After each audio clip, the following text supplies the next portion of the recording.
नमस्कार मु हिमांशु आपण को स्वागत करुच्ची हिमांशु आर्ट 8 को। आज आमर विशेष आलोचना रही बड़चना गड़े फुटिला पद्म। आपण मैंने भाभी पारे कि साधारण निर्वाचन तो अनेक दिन बा पाखापाखि 1.5 वर्ष है अतिक्रम कला किंतु मु कौन पाई कहली कि बड़चना गड़े फुटिला पद्म। वर्तमान जदि आम कहिबा बड़चना रे अछंती बीजेपी दलर विधायक मान्यवर विधायक अमर कुमार नायक, किंतु आज एक एभली घटना घटी जहाँ बड़चना राजनीति रे बीजेडी दल को संपूर्ण रूपे चिन्हहीन कर देछि। जदि कहिबा तबे जे थिले बड़चणार बा बड़चना पंचायत समिति रो अध्यक्ष मिनती सेनापति, श्रीमती मिनती सेनापति, से कौन कले ना आज विधिवत भाव में बड़चना बीजेडी को बाय बाय करी राज्य बीजेपी ऑफिस रे मनमोहन सामल को उपस्थिति रे एवं बड़चनार विधायक मान्यवर अमर कुमार नायक को नेतृत्व रे पद्म धरिचंती। आज एक प्रश्नवाची सृष्टि होउची कि कौन पाई मिनती सेनापति पद्म शंख छाड़ी धरिले पद्म। इभली कौन घटना घटीगला जहाँ फल बड़चना पंचायत समितिर अध्यक्ष मिनती सेनापति जे कि बीजेडी दल रे बा बीजेडी चिन्ह रे शंख चिन्ह रे जीति थिले एवं दखल करथिले पंचायत समिति बड़चनार अध्यक्ष पद। आज खाली से एका नुहंती, जदि आमे कहिबा तेबे शंख दलरू पाखापाखि बड़चना पंचायत समितिर अध्यक्ष मिनती सेनापति एवं तांको सहित 19 नंबर जोन रो सभापति जे अछंती अरविंद सामल बा डाकना होची अरु बाबू एवं 16 नंबर जोन रो सभापति जे होचंती बीजेडी दलर जितेंद्र कुमार नायक बा जीतू बाबू। से खाली ये दुई जन नुहंती, प्राय पाखापाखि 22 रु ऊर्ध्व पूर्वतन सरपंच बा वर्तमान सरपंच, पूर्वतन समिति सभ्य बा वर्तमान समिति सभ्य, पाखापाखि जदि आमे कहिबा संपूर्ण बीजेडी दल वर्तमान जाई शरण पशिछि बीजेपी रो पंक बा पद्म गाड़िया रे। वास्तव में एभली कौन घटीगला, कौन पाई बड़चनार सबु नेता बा पाखापाखि जदि कहिबा समस्त आग धाड़ीर नेता जो माने बीजेडी दलर नेतृत्व नेउथिले बा जेतेबेले अमर शतपथी थिले बीजेडी दलर विधायक बड़चना निर्वाचन मंडली पाखापाखि तांकर डाहाण हाथ जदि आमे कहिबा सेतेबेले थिले अरविंद सामल बा अरु बाबू। विशेष भाव में बड़चना माटी रे बा बड़चना विधानसभा निर्वाचन मंडली रे कौन कौन घटिबो, किभली भाव में घटिबो बा जदि कहिबा बड़चना रे अमर शतपथी को आग को नबाकू पण करिथिबा जने आग धाड़ीर नेता होचंती अरविंद सामल एवं जीतू बाबू जे होचंती जितेंद्र कुमार नायक, से होचंती 16 नंबर जोन रो बीजेडी दलर सभापति एवं अरविंद सामल से होचंती अरु बाबू 19 नंबर जोन रो बीजेडी दलर सभापति। किंतु कौन पाई एमिति कौन घटीगला जहाँ फल संपूर्ण रूपे दल बल सहित बीजेपी रो राज्य सभारे बा बीजेपी रो भुवनेश्वर छाती रे राज्य कार्यालय जोठिकी भारतीय जनता पार्टी रो सभापति राज्य सभापति मनमोहन सामल को उपस्थित रे जोगदेले।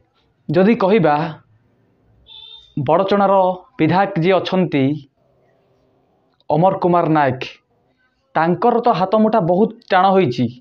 जदि कहिबा आग को आसुथिबा पंचायत निर्वाचन गोटे भय थिला अमर कुमार नायकर କାଳେ ସେ ପଞ୍ଚାୟତ ନିର୍ବାଚନରେ ବିଜେଡ଼ି ଦଳ ପାଖରୁ ତାଙ୍କ ଦଳ ପରାଜିତ ହୋଇଯିବ କି? ବର୍ତ୍ତମାନ ଯଦି ଆମେ କହିବା ସମ୍ପୂର୍ଣ୍ଣ ରୂପରେ ନିଜକୁ ନିଜର ଦବଦବା ଦେଖାଇ ବଡ଼ଚଣା ନିର୍ବାଚନ ମଣ୍ଡଳୀକୁ ସଶକ୍ତ କରିବାରେ ଅମର କୁମାର ନାୟକଙ୍କ ଅବଦାନ ଏକ ବଳିଷ୍ଠ ଉଦାହରଣ ପାଲଟିଛି। ଖୁବ୍ କମ୍ ସମୟରେ ପାଖାପାଖି 1.5 ବର୍ଷ ଭିତରେ ଏଭଳି କୂଟନୀତି ପ୍ରୟୋଗ କଲେ ଯେପରିକି ଶଙ୍ଖ ଦଳ ଛାଡ଼ି ବା ବିଜୁ ଜନତା ଦଳ ଯାହାର ଅଧ୍ୟକ୍ଷ ହେଉଛନ୍ତି ସର୍ବେସର୍ବା ହେଉଛନ୍ତି ନବୀନ ପଟ୍ଟନାୟକ, 5 ଥରର ମୁଖ୍ୟମନ୍ତ୍ରୀ। ଭାରତ ରାଜନୀତିରେ ମାନ୍ୟବର ମୁଖ୍ୟମନ୍ତ୍ରୀ ନବୀନ ପଟ୍ଟନାୟକଙ୍କ ସ୍ଥିତି ବା ତାଙ୍କର ଦବଦବା, ତାଙ୍କର ସରଳ ବ୍ୟକ୍ତିତ୍ୱ ସାରା ଭାରତ ବର୍ଷରେ ସୁପରିଚିତ। ସେହି ଦଳକୁ ଆଜି କ'ଣ ପାଇଁ ବାଏ ବାଏ କଲେ, ଏହା ହେଉଛି ଗୋଟେ ପ୍ରଶ୍ନବାଚୀ। ଆଜି ମୁଁ ଗୋଟେ ଆପଣମାନଙ୍କୁ ନିରାଟ ସତ୍ୟ କଥା କହିବି, ଯାହାକି ଆପଣମାନେ ବିଚାର କରିବେ ବା କମେଣ୍ଟ କରିବେ ଏଇଟା ମୁଁ ସତ କହୁଛି ନା ମିଛ କହୁଛି। ଆଜି ମୁଁ ସେମାନଙ୍କର ବାଇଟ୍ ଦେଖୁଥିଲି, ଜଣେ ଯିଏ ସଭାପତି ଅଛନ୍ତି ମିନତୀ ସେନାପତି, ସେ କହୁଛନ୍ତି ଆମେ ବଡ଼ଚଣାର ଉନ୍ନତି ପାଇଁ, ବଡ଼ଚଣାକୁ ଆଉ ପାଦେ ଆଗକୁ ନେବା ପାଇଁ, ବଡ଼ଚଣାର ବିକାଶ କରିବା ପାଇଁ ଆମେ ବିଜେଡ଼ି ଛାଡ଼ି ବିଜେଡ଼ିରେ ଜଏନ୍ କଲୁ। ମାନେ କ'ଣ କହିବା, ଯୁଆଡ଼େ ବର୍ଷା ସିଆଡ଼େ ଛତା। ଭାଇ ଏମାନେ ବଡ଼ଚଣାର ବିକାଶ କରିବେନି। ଯେଉଁମାନେ ଆଜି ବିଜେଡ଼ି ଦଳ ଛାଡ଼ି ବିଜେପିକୁ ଜଏନ୍ କରିଛନ୍ତି ସେମାନେ ନିଜର ବ୍ୟକ୍ତିଗତ ସ୍ୱାର୍ଥ ପାଇଁ ବିଜେଡ଼ିକୁ ବଳି ପକାଇ ସେମାନେ ଅମର କୁମାର ନାୟକ ବା ବିଜେପି ଦଳରେ ଯୋଗ ଦେଇଛନ୍ତି। ଯଦି କହିବା ଆଗାମୀ ନିର୍ବାଚନରେ ଯଦି ବିଜେପି ପରାଜିତ ହୋଇଯାଏ ସେମାନେ ପୁଣି ପଟ ପରିବର୍ତ୍ତନ କରି ପୁଣି ବିଜେଡ଼ି ହେଉ ବା କଂଗ୍ରେସ ହେଉ ସେମାନେ ଜଏନ୍ କରିବେ। ସେମାନେ ସୁବିଧାବାଦୀ ରାଜନୀତି କରୁଛନ୍ତି। ପଇସା, ବିଜେଡ଼ିରେ ରହିଲେ ପଇସା ହେବନି, ସେଥିପାଇଁ ଜଏନ୍ କଲେ ବିଜେପିରେ। ସବୁଠୁ ବଡ଼ କଥା ହେଉଛି ବର୍ତ୍ତମାନ ରାଜ୍ୟ ସରକାର ଘୋଷଣା କରିଛନ୍ତି କି ଯେଉଁମାନେ ଅଛନ୍ତି ପଞ୍ଚାୟତ ସମିତିର ଅଧ୍ୟକ୍ଷ, ଯଦି କୌଣସି କାମ ହେଉଛି ତେବେ 20 ଲକ୍ଷ ଟଙ୍କା ପର୍ଯ୍ୟନ୍ତ ସେମାନଙ୍କର ଦସ୍ତଖତର ଆବଶ୍ୟକ ନାହିଁ। ବାସ୍ତବରେ କ'ଣ ହେଲା ନା ସେମାନେ ଗୋଟେ ଗୋଟେ ନାମକୁ ମାତ୍ର ପଞ୍ଚାୟତ ସମିତିର ଅଧ୍ୟକ୍ଷରେ ରହିଲେ, କିନ୍ତୁ ସେମାନଙ୍କର ଯେଉଁ ପରସେଣ୍ଟେଜ୍ ଆସୁଥିଲା ବା ପିସି ଆସୁଥିଲା ସମ୍ପୂର୍ଣ୍ଣ ରୂପେ ବନ୍ଦ ହୋଇଗଲା। ସେଥିପାଇଁ ଅନ୍ୟ କିଛି ବାଟ ନ ପାଇ ଇଏ ତ ଯଦି କହିବା ଯାଜପୁର ଜିଲ୍ଲାରେ ଆରମ୍ଭ ହୋଇଛି, ମୁଁ ଆପଣମାନଙ୍କୁ ଲେଖି ଦେଉଛି ବା ସ୍ପଷ୍ଟ ଭାବରେ କହୁଛି ନିକଟ ଭବିଷ୍ୟତରେ ଖାଲି ବଡ଼ଚଣା ନୁହେଁ ସମଗ୍ର ଓଡ଼ିଶାର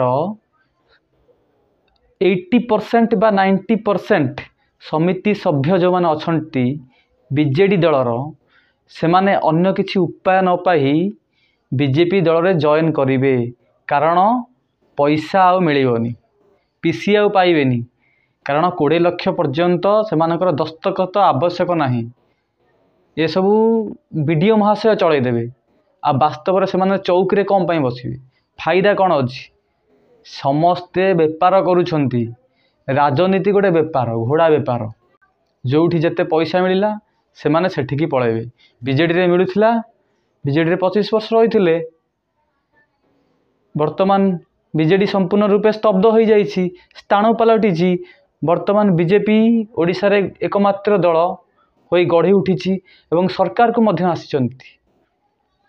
ଏହାର ଫାଇଦା ଉଠାଇବା ପାଇଁ କିଛି ଗୋଷ୍ଠୀ ଅଛନ୍ତି ବା କିଛି ନେତା ଅଛନ୍ତି, ନିଜକୁ ନେତା ବୋଲେଇଛନ୍ତି, ବାସ୍ତବରେ ସେମାନେ ନେତା ନୁହନ୍ତି। କିଛି କିଛି ଅଛନ୍ତି ଗୁଣ୍ଡାରାଜ କରୁଛନ୍ତି, ଅରାଜକତା କରୁଛନ୍ତି। ଏଭଳି ଭାବରେ ସେମାନେ ପଇସା ନ ପାଇଲେ କ'ଣ କରିବେ? ଭୋକିଲା କୁକୁର ଭଳିଆ କାମୁଡ଼ି ହେଉଛନ୍ତି ଏବଂ ଯୁଆଡ଼େ ବର୍ଷା ସିଆଡ଼େ ଛତା ଦେଖାଇ ଚାଲିଲେ। ଭାଇ ସେମାନଙ୍କୁ ବିଶ୍ୱାସ କରନ୍ତୁନି। ଯେକୌଣସି ନେତା ଆସନ୍ତୁ, ମନ୍ତ୍ରୀ ଆସନ୍ତୁ, ଯିଏ ବି ଆସନ୍ତୁ, ଭାଗ୍ୟ କେବେ ପରିବର୍ତ୍ତନ ହେବନି। ବଡ଼ଚଣା ଭାଗ୍ୟ ଯାହା ଥିଲା ବର୍ତ୍ତମାନ ସେଇଆ ଅଛି। ବଡ଼ଚଣା ରାଜନୀତିରେ ବଡ଼ଚଣା ବ୍ଲକର ବା ବଡ଼ଚଣା ନିର୍ବାଚନ ମଣ୍ଡଳୀର କେବେ ବି ଉନ୍ନତ ହେବନି, ବିକଶିତ ବଡ଼ଚଣା କେବେ ହେବନି। ଏହା ହେଉଛି ବୃଥା ଆସ୍ଫାଳନ। ଖାଲି ମିଛରେ ଇଲେକ୍ସନ୍ ଆସିଲେ ଆମେ କହିବା ଆମେ କରିବା ବିକଶିତ ବଡ଼ଚଣା, ଖାଲି ବିକଶିତ ବଡ଼ଚଣା ନୁହଁ, ସବୁ ନେତାମାନେ ଏମିତି କହିବେ କିନ୍ତୁ ବାସ୍ତବରେ କିଛି ହେବନି। ସେମାନଙ୍କ ପକେଟ୍ ଉଞ୍ଚା ହେବ, ସେମାନଙ୍କର ପକେଟ୍ ଗରମ ହେବ, ମୋଟା ଅଙ୍କର ପିସି ମିଳିବ। କୌଣସି ଖଣି ଖାଦାନ ପାଣି ପଥର ବାଲିର ରାତାରାତି ବେପାର କରିବେ, କୋଟିପତି ହେବେ, ନିଜର 10 ପୁରୁଷ ପାଇଁ ବା 10 ପିଢ଼ିର ବଂଶଧରମାନଙ୍କ ପାଇଁ ପଇସା ସଞ୍ଚୟ କରି ରଖିଦେବେ। ବଡ଼ଚଣାରେ ଖାଲି ଏହା ହେଉନି, ଓଡ଼ିଶାର ପ୍ରତ୍ୟେକ ନିର୍ବାଚନ ମଣ୍ଡଳୀରେ ଏଇଟା ହେଉଛି। ଏଠି ପାଣି ଖଣି ଖାଦାନ ସବୁକିଛି ଲୁଟ୍ ଚାଲିଛି। ସମସ୍ତେ ଜାଣିଛନ୍ତି। ବିଜେଡ଼ି ଦଳରେ ହେଉଥିଲା, ଏବେ ବିଜେପିରେ ହେଉଛି, କଂଗ୍ରେସ ଆସିଲେ କଂଗ୍ରେସରେ ବି ହେବ, ସବୁଥିରେ ହେବ। ଆମେ ଖାଲି ଦେଖିବା କଥା କିନ୍ତୁ କିଛି କରିପାରିବା ନାହିଁ। ବାସ୍ତବରେ ବିଚାର ଆପଣମାନଙ୍କର। ଯଦି ଭିଡ଼ିଓଟି ଭଲ ଲାଗେ ନିଶ୍ଚିନ୍ତ ରୂପରେ ଆପଣମାନେ ସେୟାର କରିବେ ଏବଂ ସବସ୍କ୍ରାଇବ୍ କରିବେ। ରହୁଛି, ନମସ୍କାର।